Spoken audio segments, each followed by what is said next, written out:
the Sunrise Movement, who have aligned themselves with Justice Democrats and many of these other grassroots left-wing groups, they decided to protest directly to the face of Congresspeople, which I think is an awesome, awesome tactic.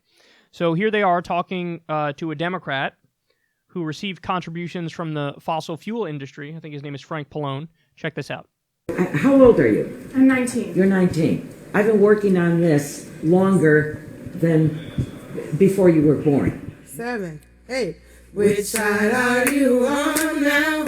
Which side are you on? Tell me. Which side are you on? We need you today, Representative Pallone, to take the No Fossil Fuel Money pledge and to support Alexandria Ocasio-Cortez's Committee for a Green New Deal.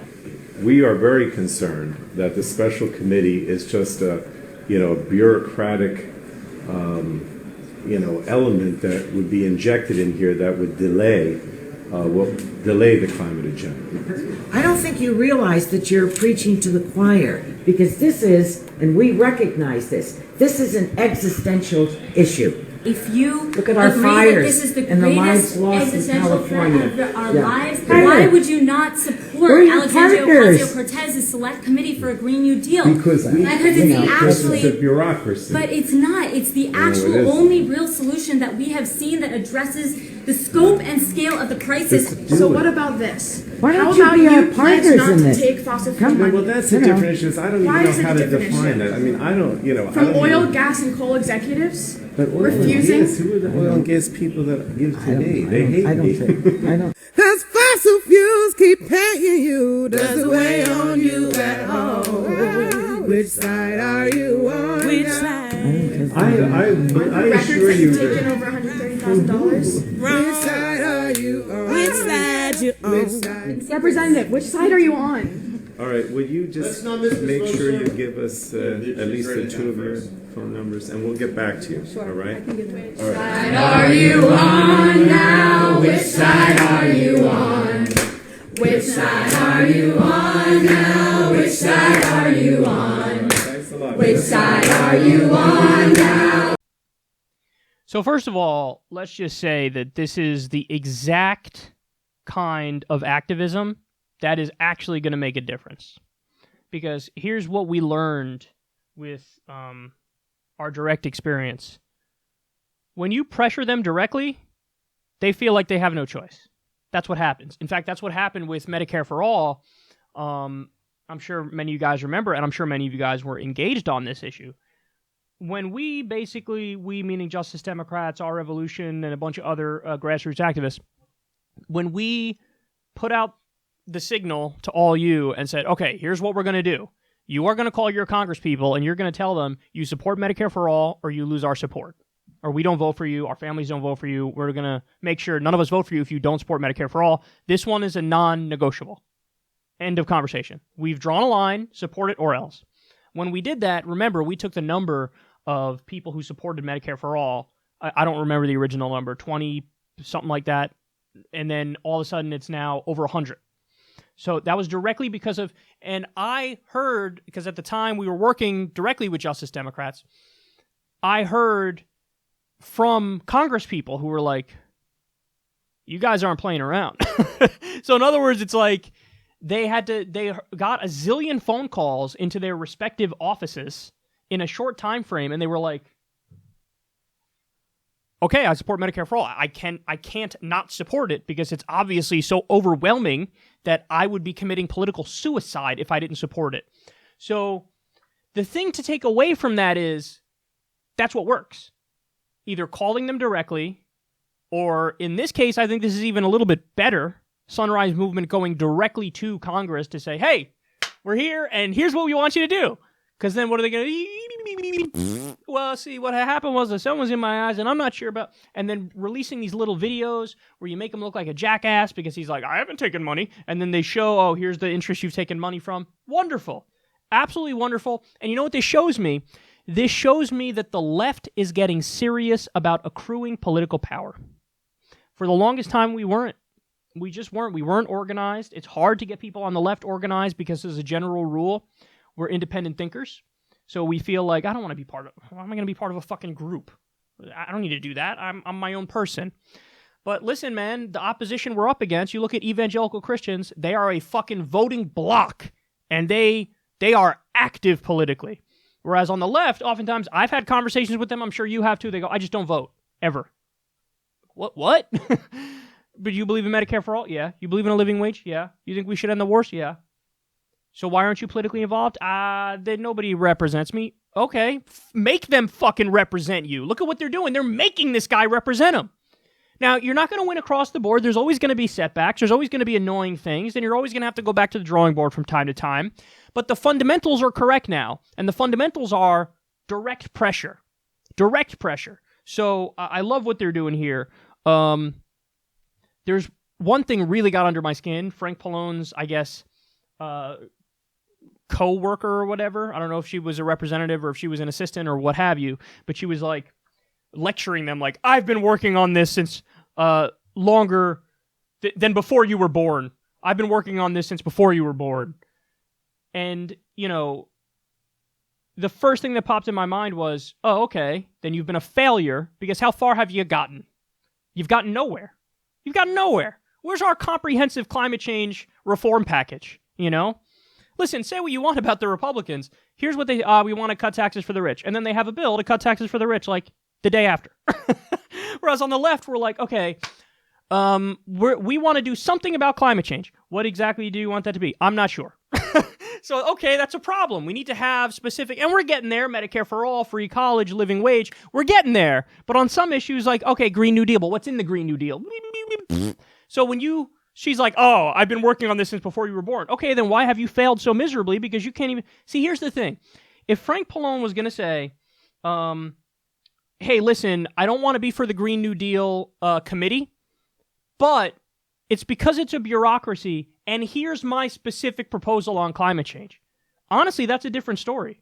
Okay, if your actual position, Frank Pallone, is the Green New Deal is just a stupid bureaucracy and it's not going to fix anything, fair enough. But then tell me exactly what bill have you proposed to deal with climate change, and what's in that bill? Tell me. Do you have a bill that gets rid of all fossil fuel cars that run on gas by the year 2030? Did you propose it? No, you didn't. Okay, how about a deal to subsidize the solar panel industry and to start in rural America and make it so that we get these people on 100% renewable technology by the year 2025? Have you done? Nope, haven't done that. So do me a favor, Frank Pallone, stop bullshitting us, because that's what you're doing. You're fucking bullshitting us. Because if you said I'm not for the Green New Deal committee, but here's exactly what I'm for, fine, fair enough, we'll take it. Or at least I would take it. I can't speak for the people in that room. But you're not crystal clear about what you want to do, and you're saying it's a bureaucracy, but you're not going to support it. But that is the path to crafting climate change legislation to deal with climate change, is through that committee. You know, committees are not all like a waste of time. Important legislation is crafted on the committees, and it's very important. So he's bullshitting you. Now, final thing I want to say here is, we have to be careful on the issue of corruption. And now I take a backseat to nobody when it comes to getting money out of politics, getting rid of the corruption. In fact, what I'm in favor of is the Wolfpack constitutional amendment to get money out of the system and mandate that we have clean elections by law. So you basically ban the private money in the system, and you have clean elections by law. So that's the ideal situation. Now, outside of that, trying to navigate through our incredibly corrupt system that we have right now, we have to be very intelligent about it. So step one that we need our politicians to do is stop taking corporate PAC money. Now, is that the end-all be-all? No. But is that a very important thing, and should credit be given where credit is due? On that front, yes. So there's been a lot of talk about this recently because of Beto O'Rourke. And Beto O'Rourke doesn't take corporate PAC money, but he also happens to have a very centrist voting record. So my takeaway from that is, I don't think he's necessarily corrupt. I think he just actually is an ideological centrist, which functionally is the same thing as somebody who's corrupt and voting pro-Wall Street because they're corrupt. But in the case of Beto, I think he actually would argue that he thinks it's a better position to vote to deregulate Wall Street. Now, I think he's dead wrong, but I don't think he's voting that way necessarily because he's corrupt. But having said that, step one is take no corporate PAC money. That's a big step in the right direction. Credit to all the politicians who aren't taking corporate PAC money. But it's true that that's not the end-all, be-all. Because then you have the second way. So corporate PAC money is the easiest way they corrupt politicians. The second way is, it's called bundling, which is, okay, it's not a PAC. You're not taking money from a corporate PAC, but you might have a dinner, and at this dinner, it's a bunch of people from JP Morgan Chase are there, and a bunch of people from Citigroup are there. And then the individual max donation is $2,700. So at one table, you have all JP Morgan Chase people. They all give $2,700, but there's 10 of them at the table. So I don't know, you do the math on that. You get X amount of money from that. And then you turn around and go, me? I'm not corrupt. Well, you're not taking corporate PAC money, so you're not corrupt in the most obvious way. But if you're bundling money, that's kind of corrupt. Now, there is a caveat, though, and here's the caveat. In the case of like, oh, you've been taking fossil fuel money. Well, if you're taking $200 from a low-level worker at a fossil fuel company, and his name is Bob, and he makes $35,000 a year, that is not the same thing as taking $2,700 from an executive. So we have to be very careful as in terms of really getting down to who is corrupt, who isn't corrupt, who is voting because of their donors, who is really taking small dollar donations and they're voting based on principle, agree or disagree with them. And I just want to get that out there because it's easy to be an extremist in either direction. You can go the corporate Democrat direction and you say, oh, the money doesn't matter at all. That's crazy. Of course the money impacts votes, depending on who you get it from, how much it is, and what the goals are. But then you could also go in this other direction, which is like, you go through somebody's money-raising record, and you don't make a distinction between a guy named Bob who works at ExxonMobil and gave $200 and an executive at ExxonMobil who gave $2,700. And that I don't think is fair. Because if you go to Bernie Sanders' Open Secrets, you'll see it. You'll see that it's not like he doesn't take any big money, but the definition of big money, the legal definition, is, I believe, anything over $200 in an individual donation. So the max limit is $2,700. But listen, if Bernie Sanders takes a $2,700 donation from a teacher in Tuscaloosa, Alabama, which, by the way, that's unlikely to happen because they probably don't have that much money, but for whatever reason, let's say, I don't know, they came from money and their family came from wealth, but they're a teacher and they inherited a bunch of money, so they donate $2,700 to Bernie Sanders. Am I going to look at Bernie Sanders and go, you're corrupt because you took a $2,700 donation? No. Am I going to look at somebody who took a bunch of $200 donations, $100 donations from people who happen to work in ExxonMobil and say, oh, you're corrupt? No.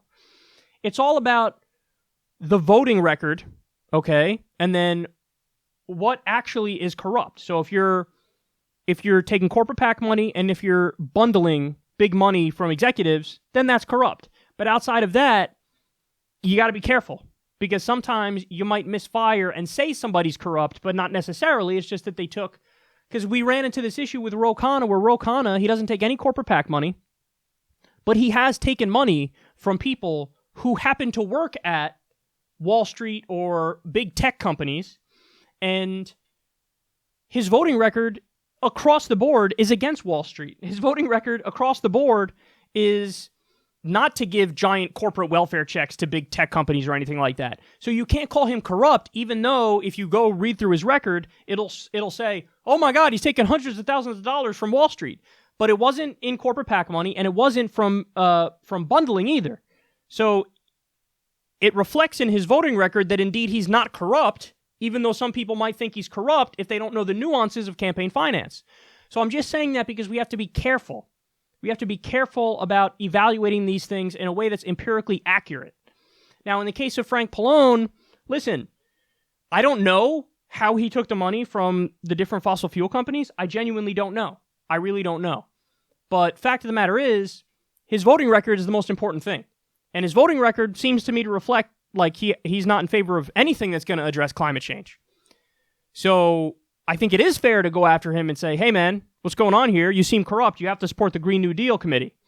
So I think that Sunrise Movement is doing something amazing here. And by the way, I think we should all steal this trick for all the other issues that are important. Their focus, obviously, on environmental issues. We need to do this kind of direct action on a living wage. We need to do it on Medicare for all. We need to do it on free college. We need to do it on ending the war and ending U.S. interventionism. There's so many issues we need to do this on, and the more we work at it, the better.